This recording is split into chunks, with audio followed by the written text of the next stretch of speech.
21 September 2025 ला आहे सर्व पितृ अमावस्या। सर्व पितृ अमावस्या ज्याला महालय अमावस्या किंवा पितृपक्षाची समाप्ती असेही म्हणतात। हा दिवस पूर्वजांना निरोप देण्याची शेवटची संधी असते। या दिवशी काही विशेष उपाय करून आपल्या पूर्वजांना, आपल्या पितरांना आपण आनंद देऊ शकतो। म्हणले जाते की पितर या पितृपक्षात पृथ्वीवर येतात। सर्व पितृ अमावस्याला ते निरोप घेतात। म्हणूनच या दिवशी संध्याकाळी घराबाहेर दिवा लावण्याची प्रथा बऱ्याच ठिकाणी आपल्याला पाहायला मिळते। या सर्व पितृ अमावस्याला संध्याकाळी काय उपाय करावे हे आता आपण जाणून घेऊया। सर्व पितृ अमावस्याच्या सकाळी सर्व विधी पूर्ण झाल्यानंतर हा उपाय आपल्याला संध्याकाळी करायचा आहे। असे म्हणले जाते की पितर हे या पितृपक्षात पृथ्वीवर येतात, आपल्या प्रियजनांना भेटायला येतात, त्यांना आशीर्वाद देतात आणि परत सर्व पितृ अमावस्याला ते परत निघून जातात। म्हणून याच दिवशी संध्याकाळी आपल्याला त्यांना निरोप द्यायचा असतो।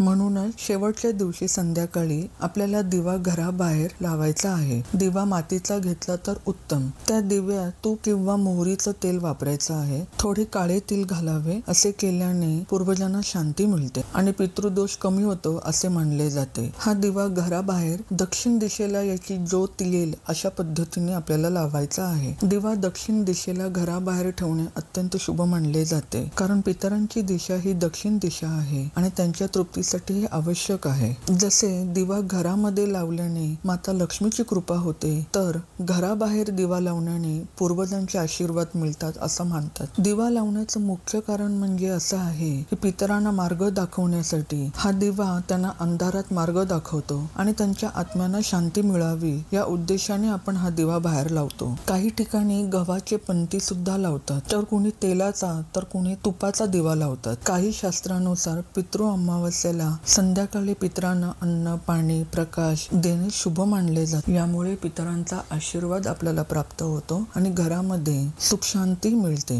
या सर्व अशा विधी केल्याने पूर्वजांचे आशीर्वाद आणि घरात सुख शांती वाढते असे शास्त्र सांगते। पितरांना निरोप देताना त्यांच्या कल्याणासाठी देवाजवळ प्रार्थना करावी आणि कुटुंबामध्ये सुख, शांती, आरोग्य लाभावे असा आशीर्वाद मागावा। हा व्हिडिओ आणि हा विषय तुम्हाला आवडला असेल तर नक्की लाईक करा, सबस्क्राईब करा आणि हा व्हिडिओ जास्तीत जास्त लोकांकडे शेअर करा आणि कमेंट मध्ये लिहा ओम सर्व पितृ देवताभ्यो नमः। धन्यवाद।